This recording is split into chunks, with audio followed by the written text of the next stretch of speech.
Hello दोस्तों, स्वागत है आप सभी लोगों का हमारे यूट्यूब चैनल सम्राट के में। तो दोस्तों, मेरा नाम है आकाश और फाइनली आप लोगों का सामाजिक विज्ञान का टेस्ट है। वो भी 2021 बोर्ड एग्जाम में जितने इंपॉर्टेंट क्वेश्चंस बनते हैं वो सारे इंपॉर्टेंट क्वेश्चंस का टेस्ट आप लोगों का, जो मैं पहले बहुत अच्छे तरीके से पढ़ा चुका हूँ, उन सभी का टेस्ट है आप लोगों का। देखिए स्टूडेंट, 2021 बोर्ड एग्जाम तो आप यहाँ पे जानते हैं कि 20 मई तक स्थगित कर दिया गया है। तब चलिए, कोई दिक्कत नहीं है भाई, सरकार की देन है। आप लोग 20 मई तक स्थगित करें चाहे जो भी चाहे, अब उनके हाथ में है। अब हम लोग यहाँ से तो कुछ कर नहीं सकते हैं स्टूडेंट, ठीक है। आप अपनी पढ़ाई कंटिन्यू रखते रहेंगे हम लोग भाई, वो भी सरकार है। अब जो भी देखते हैं फैसला है लेते हैं, वो कैंसिल करते हैं या तो प्रमोट करते हैं, अब उन्हीं के हाथ में। लेकिन मेरी पढ़ाई नहीं रुकनी चाहिए। जैसे इतना हम लोग सालों से 1.5 सालों से मेहनत करते आए हैं, तो कोई नहीं, हमारे पास इतना क्षमता है कि 1 महीना और हम मेहनत कर सकते हैं, ठीक है। और इससे घबराना नहीं आप लोगों को कि ठीक है, आपको ये बात डरना नहीं है कि प्रमोशन होगा कि कैंसिल होगा, कुछ नहीं दिक्कत है। आप अपनी तरह कंटिन्यू रखिए, जिसके पास में आता है वहाँ पे सरकार जो भी फैसला लेती है। अगर मतलब एग्ज़ाम कराती है तो कोई दिक्कत नहीं है भैया, हम लोग की तैयारी रहेगा, हम लोग देंगे एग्ज़ाम, क्योंकि हम लोग पढ़े लिखे हैं।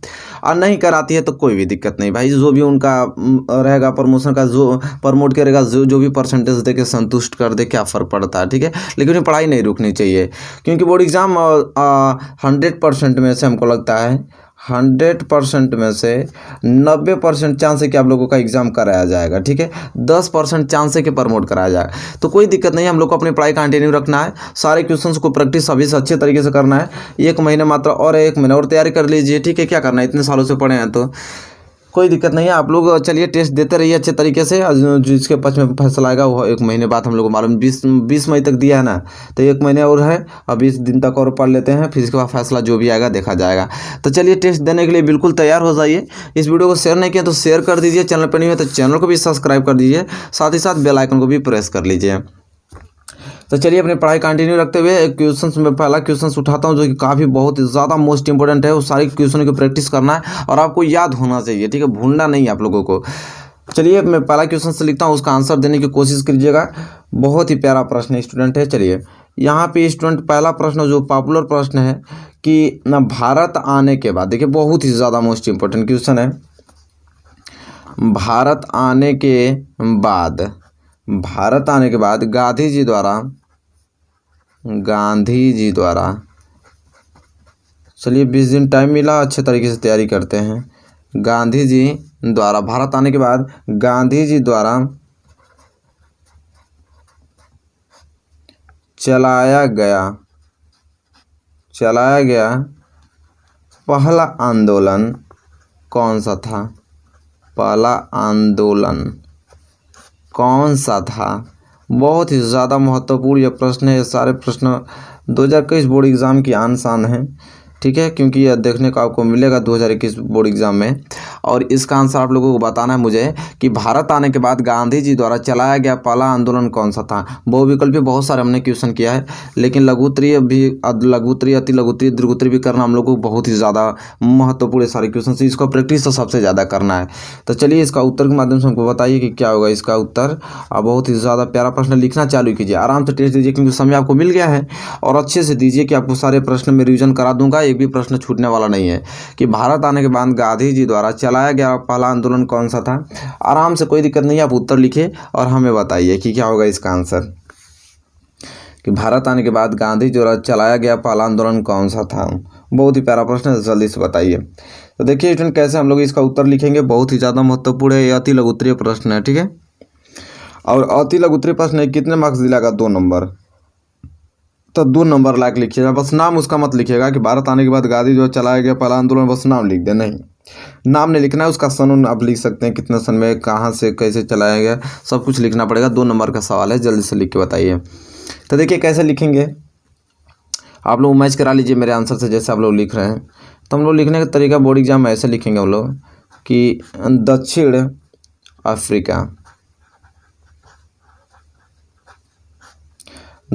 अफ्रीका से, ठीक है स्टूडेंट, दक्षिण अफ्रीका से भारत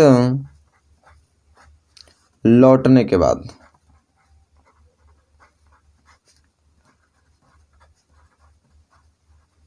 दक्षिण अफ्रीका से भारत लौटने के बाद गांधी जी ने लिखते रहिए आप लोग, टाइपिंग करते रहिए अच्छे से। गांधी जी ने 1916 ईस्वी में। कब स्टूडेंट? 1916 ईस्वी में। इसको आपको ब्लैक पेन से लिख देना, हाईलाइट रहेगा। 1916 ईस्वी में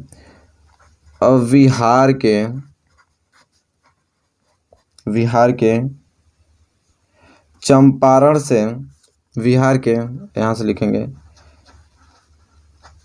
चंपारण से अपने पहले सत्याग्रह, आप लोग जल्दी लिखते रहिए हमारे साथ, अपने पहले सत्याग्रह आंदोलन, क्योंकि ये प्रश्न आपको याद होना बहुत ज़्यादा जरूरी है। अपने पहले सत्याग्रह आंदोलन की शुरुआत की,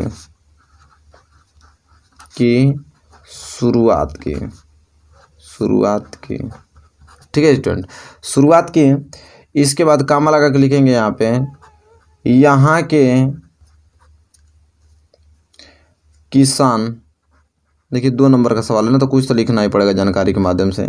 यहाँ के किसान नील की खेती के विरोध, नील की खेती के विरोध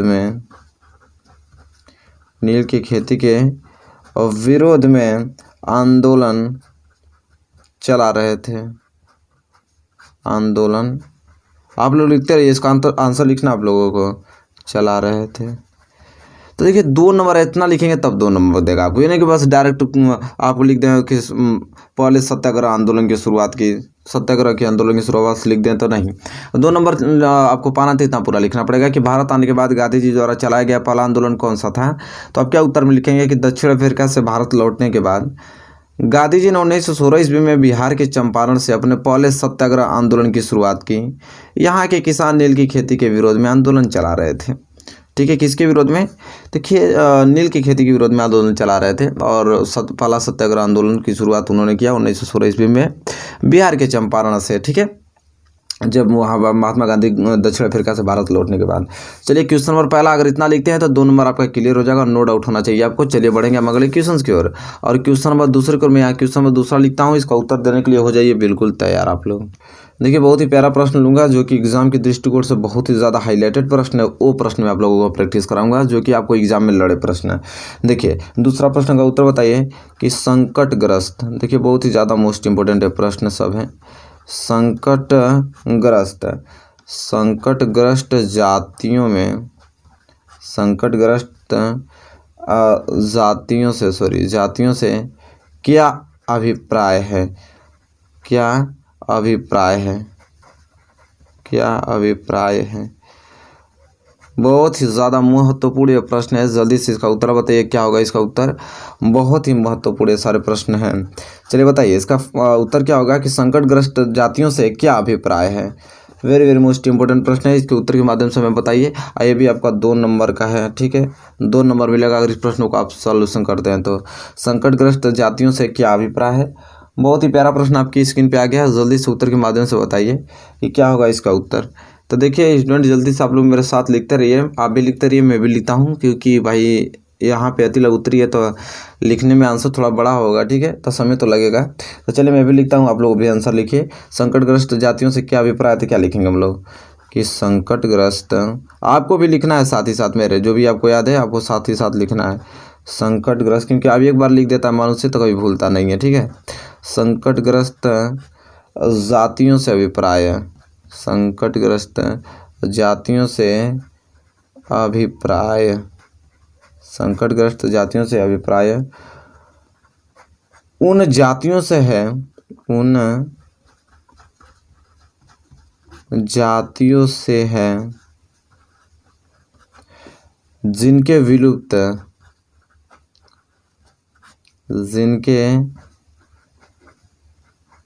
विलुप्त होने का खतरा है, होने का खतरा है, होने का खतरा है। ठीक है, अब होने का खतरा कौन कौन भाई, कौन जातियों को होने का खतरा, तो उदाहरण कुछ बताना पड़ेगा ना आप लोगों को, तो ब्लैक पेन से लिखिएगा, अच्छा लगेगा। हाँ ब्लैक पेन से उदाहरण देख के लिखिएगा। जैसे में आपका उदाहरण में क्या हो जाएगा, जैसे काला हिरण हुआ, ठीक है, ये विलुप्त हो जाएंगे, काला हिरण। और यहाँ पे लिखिएगा भारतीय जंगली गधा। जो भारतीय जंगली गधा देखें आप लोग, भारतीय जंगली गधा तथा संगाई हिरण, तथा संगाई हिरण, ठीक है, तथा संगाई हिरण, जो कि कहाँ पाए जाते हैं, मणिपुर में पाए जाते हैं। ठीक है, मणिपुर में ये सब देखने को मिलेगा। ETC लिख सकते हैं इत्यादि। तो देखिए ये प्रश्न इस प्रकार है कि संकटग्रस्त जातियों से क्या अभिप्राय है, तो आप उत्तर लिखेंगे कि संकटग्रस्त जातियों से अभिप्राय उन जातियों से है जिनके विलुप्त होने का खतरा है। उदाहरण जैसे काला हिरण हुआ, भारतीय जंगली गधा तथा संगाई हिरण हुआ यहाँ पे जो मणिपुर में है। तो ये सारी चीज़ें हैं संकटग्रस्त जातियों से अभिप्राय। आपको समझ में आ गया होगा, बहुत ही ज़्यादा महत्वपूर्ण प्रश्न है। इन सारे प्रश्नों आपको तैयार होने चाहिए किसी कीमत पे। हम बढ़ेंगे अगले क्वेश्चन की ओर, क्वेश्चन नंबर 3 की ओर। क्वेश्चन नंबर 3 का उत्तर देने के लिए हो जाइए बिल्कुल आप लोग तैयार।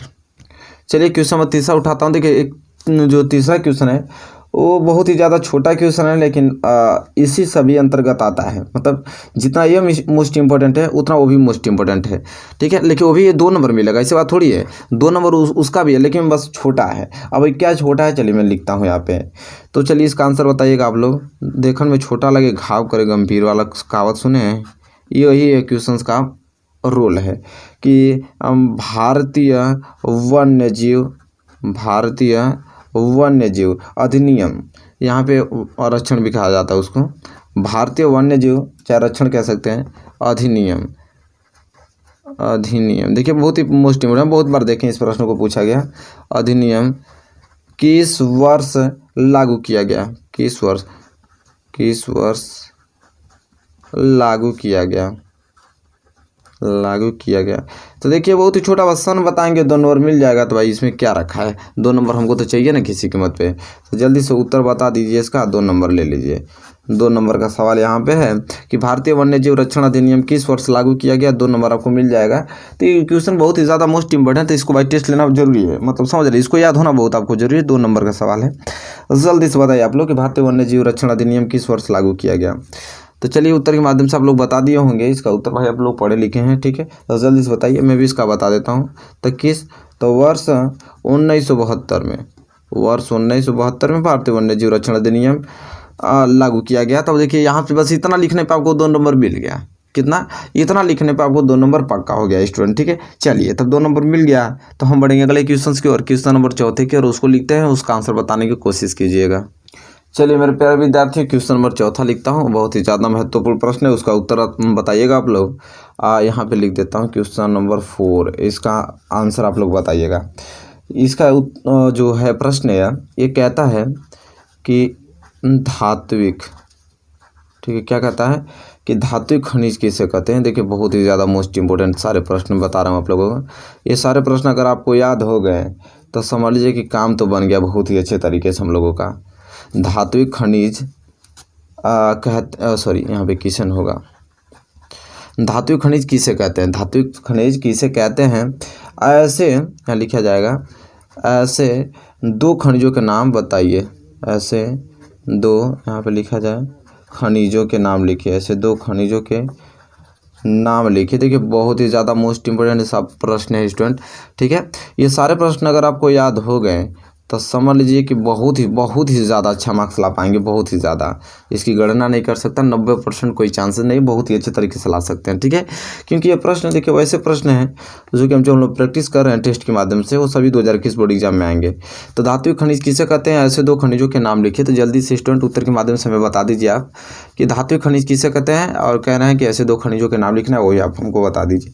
चलिए मेरे साथ लिखने की कोशिश कीजिएगा। ठीक है, समय नहीं है हमारे पास, बहुत सारे क्वेश्चन करने हैं हम लोगों को, तो मेरे साथ लिखना है आप लोगों को। टेस्ट है ना आप लोगों का, तो जरूर लिखना। एक बार लिख देंगे तो कभी नहीं भूलेंगे। तो देखिए आप लोग क्या लिखेंगे कि धात्विक खनिज किसे कहते हैं, ऐसे 2 खनिजों के नाम लिखना है। तो हम लोग लिखेंगे यहाँ पे कि जिन खनिजों से, आराम से पढ़ना हम लोगों को, कोई दिक्कत नहीं है, अभी हम लोग पास समय है। जिन खनिजों से धातु प्राप्त होती है, जिन खनिजों से धातु प्राप्त होती है, जिन खनिजों से धातु प्राप्त होती है, जिनमें चमक होती है, जिनमें चमक होती है। ठीक है स्टूडेंट, जिनमें चमक होती है तथा जिनको, देखिए यहाँ पे लिखना पड़ेगा, तथा जिनको कूट पीट कर, क्या कर कर स्टूडेंट, कूट पीट कर चादरों के रूप, यहाँ पे लिखना पड़ेगा, चादरों के रूप में ढाला जा सकता है, चादरों के रूप में ढाला जा सकता है, चादरों के रूप में ढाला जा सकता है। और तारों के रूप में, और तारों के रूप में खींचा जा सकता है, खींचा जा सकता है। और तारों के रूप में क्या कर सकता है स्टूडेंट, खींचा जा सकता है, धात्विक खनिज कहलाता है। देखिए 2 नंबर का सवाल है तो इतना बड़ा तो लिखना ही पड़ेगा, किसी कीमत पे लिखना पड़ेगा, ये सारी ऐसी चीज़ें हैं। धात्विक खनिज कहलाते हैं, क्या कहलाते हैं स्टूडेंट, धात्विक खनिज कहलाते हैं। ठीक है, अब ब्लैक पेन आपके पास होगी तो खूब अच्छे से आप हेडिंग डाल लीजिएगा जैसे में, और जैसे में उन ब्लैक पेन से लिख लीजिएगा, जैसे में आपका लोहा हुआ, ठीक है स्टूडेंट, सोना हुआ, चांदी हुआ आदि, ये सारी चीज़ें ईटी से लिख सकते हैं। तो देखिए यहाँ पे क्वेश्चन हमसे क्या पूछा था कि धातु खनिज किसे कहते हैं, ऐसे 2 खनिजों के नाम लिखिए। तो हमने लिखा यहाँ पे कि जिन खनिजों से धातु प्राप्त होती है, जिनमें चमक होती है तथा जिनको कूट पीट कर हम क्या कर सकते हैं, चादरों के रूप में ढाल सकते हैं उसको, और तारों के रूप में खींचा जा सकता है, धातु खनिज कहलाते हैं। तो देखिए जिसमें सोना हुआ ना, ये धातु खनिज, इसको कूट पीट के किसी रूप में हम चादरों के रूप में आकार बना सकते हैं, धागे के रूप में बना सकते हैं स्टूडेंट। ठीक है, तारों के रूप में खींच सकते हैं इनको। तो ये सोना चांदी जो है सभी धातु खनिज हैं। तब आपको, हमको लगता है कि आपको मालूम हो गया होगा अच्छी तरीके से कि धातु खनिज किसे कहते हैं, नो डाउट आपको होना चाहिए इसमें। और यहाँ पे क्वेश्चन नंबर 4 जो है बहुत अच्छी तरीके से क्लियर होता है। इसी के साथ हम बढ़ेंगे अगले क्वेश्चन की ओर, और क्वेश्चन नंबर यहाँ पे कौन, 5वें की ओर, और इसका आंसर देने के लिए हो जाइएगा बिल्कुल तैयार, क्योंकि ये क्वेश्चन बहुत ही ज़्यादा महत्वपूर्ण प्रश्न होगी। क्वेश्चन नंबर 5वां, और इसका उत्तर दीजिएगा बहुत अच्छे तरीके से। अब ये क्वेश्चन नंबर 5वां, अब देखिए क्वेश्चन नंबर 5वां क्या करा है यहाँ पे। तो क्वेश्चन नंबर 5वां आपको जो बहुत ही ज़्यादा पॉपुलर अगली बार भी पूछा गया था कि भारत के 2 आणविक ऊर्जा क्षेत्र, भारत के 2 आणविक ऊर्जा केंद्रों के नाम लिखिए। चलिए मेरे प्यारे विद्यार्थियों जल्दी से बताइए, क्योंकि क्वेश्चन 2020 में भी क्वेश्चन पूछा गया था, मोस्ट इंपॉर्टेंट है। ठीक है, बहुत ही प्यारा प्रश्न है कि भारत के 2 आणविक ऊर्जा केंद्रों के नाम लिखिए। और देखिए इस प्रश्न को इस प्रकार भी पूछ लेता है, देखिए इस प्रकार भी पूछ लेगा आपसे कि भारत के, देखिए 2 तरीके से पूछा, दोनों तरीके बता दूं मैं। भारत के परमाणु संयंत्र, ठीक है, परमाणु संयंत्रों के नाम पूछा। आप लोग उत्तर देते रहिए, समझ रहे हैं, मैं लिख रहा हूँ, जल्दी उत्तर दीजिए। भारत के परमाणु संयंत्रों के यहाँ पे नाम बताइए। तो जल्दी से हो जाइए बिल्कुल तैयार उत्तर देने के लिए मेरे प्यारे विद्यार्थियों, और जल्दी से उत्तर के माध्यम से इसका बताइए क्या होगा। भारत के 2 आणविक ऊर्जा केंद्रों के नाम लिखना था, जल्दी से फास्ट कमेंट के माध्यम से हमें बताइए क्या होगा इसका आंसर, कि भारत के 2 आणविक ऊर्जा केंद्रों के नाम या तो भारत के परमाणु संयंत्रों के नाम लिखना है, जल्दी से बताइए। चलिए आप लोग लिख लिए होंगे, मैं भी बता देता हूँ आप लोगों को। तो कैसे लिखना है इसको, तो हम लोग लिखेंगे यहाँ पे कि भारत के प्रमुख परमाणु संयंत्रों में, भारत के प्रमुख परमाणु संयंत्रों में आपको लिखना है। ठीक है, एक बार टाइपिंग करना है, एक बार टाइपिंग करने का मतलब ये चीज़ हो कि आपके दिमाग में बैठ जाएगा। तो भारत के प्रमुख परमाणु संयंत्रों में, ठीक है, अब यहाँ पे लिखते हैं नाम। पहला काकरापारा, देखिए बड़ा अजीब नाम है, काकरापारा, जो कि कहाँ पे भाई, गुजरात में, जो कि कहाँ पे, गुजरात में स्टूडेंट। ठीक है, फिर कामा तारापुर, कहाँ पे, तारापुर, ये भी है आपका आणविक ऊर्जा केंद्र तारापुर, जो कि कहाँ पड़ता है, महाराष्ट्र में पड़ता है। कहाँ पे, महाराष्ट्र में पड़ता है। इसके बाद और लिखा जाए तो रावत भाटा, अब ये लिखेंगे हम यहाँ पे रावत भाटा। अब यहाँ कहाँ पड़ता है, ये तो राजस्थान में पड़ता है। कहाँ पे, राजस्थान में पड़ता है। ठीक है स्टूडेंट, कामा देखिए लिखा जाए तो नरौरा, ये बहुत ही मोस्ट इम्पोर्टेंट है, नरौरा। अब ये नरौरा कहाँ पे है? सभी लोग को मालूम है उत्तर प्रदेश में पड़ता है ये, ठीक है, नरौरा। इसके बाद एक होता है कैंगा, क्या स्टूडेंट? कैंगा, ये कि कर्नाटक में है, ठीक है, कर्नाटक में स्टूडेंट, कर्नाटक में। अब देखिए आगे स्टूडेंट आपको क्या लिखना है यहाँ पे, कर्नाटक बाद एक और है, लास्ट है कलपक्कम, ठीक है स्टूडेंट, कलपक्कम। अब एक कलपक्कम तमिलनाडु है, 2 नंबर का ना, तो कुछ लिखना पड़ेगा ज़्यादा आप लोगों को। तमिलनाडु प्रमुख हैं, प्रमुख ऐसे स्टूडेंट, ठीक है। तो देखिए क्वेश्चन हमसे क्या पूछा है कि भारत के 2 आणविक ऊर्जा केंद्रों के नाम लिखे, चाहे भारत के परमाणु संयंत्रों के नाम लिखे। तो यहाँ पे लिख सकते हैं आप इतना कि भारत के प्रमुख परमाणु जो संयंत्र में जो काकरापारा जो कि गुजरात में पड़ता है, और तारापुर महाराष्ट्र में, और रावतभाटा राजस्थान में, नरौरा उत्तर प्रदेश में, और कैगा जो है कर्नाटक में, और कलपक्कम तमिलनाडु प्रमुख है यहाँ पे। ये भारत के परमाणु संयंत्रों के नाम है स्टूडेंट, ठीक है। तो चलिए स्टूडेंट देखिए यहाँ पे हमने कितना टोटल, यहाँ पे देखिए आराम से पढ़ेंगे, टोटल 5 मैंने मोस्ट इंपॉर्टेंट, यहाँ पे इंपॉर्टेंट क्वेश्चंस कराया जा रहा है। तो टोटल इस वीडियो में मैंने टोटल 5 मोस्ट इंपॉर्टेंट क्वेश्चंस का आपका टेस्ट लिया है, बहुत ही ज़रूरी है। आपको रोज रेगुलर टेस्ट रहेगा तो हमको लगता है 20 5 100 क्वेश्चन भी आप तैयार कर लेंगे तो बहुत ही ज़्यादा मोस्ट इंपॉर्टेंट सारे 100 क्वेश्चन, और 2000 बोर्ड एग्जाम में आप लोगों को किसी के अंतर्गत आएगा, बाहर नहीं जाएगा एक भी क्वेश्चन। तो बताइए 5 में से कितने क्वेश्चन आपने करने का प्रयास किया है, कितना कर दिया आप लोगों ने, क्योंकि अति लघु उत्तरीय प्रश्न है तो लिखने में थोड़ा आप लोगों को टाइम लगा होगा, कोई दिक्कत नहीं है, लेकिन याद होना चाहिए। तो बताइए वीडियो आपको कैसी लगी स्टूडेंट, स्कोर अपना जरूर बता दीजिएगा, 5 में से कितना आपने किया, और वीडियो कैसी लगी ये भी बताइएगा। वीडियो अच्छी लगी तो प्लीज़ इसे लाइक कीजिएगा, और चैनल पर न्यू है तो प्लीज़ चैनल को भी सब्सक्राइब कर लीजिएगा, साथ ही साथ बेल आइकन को भी प्रेस कर लीजिएगा।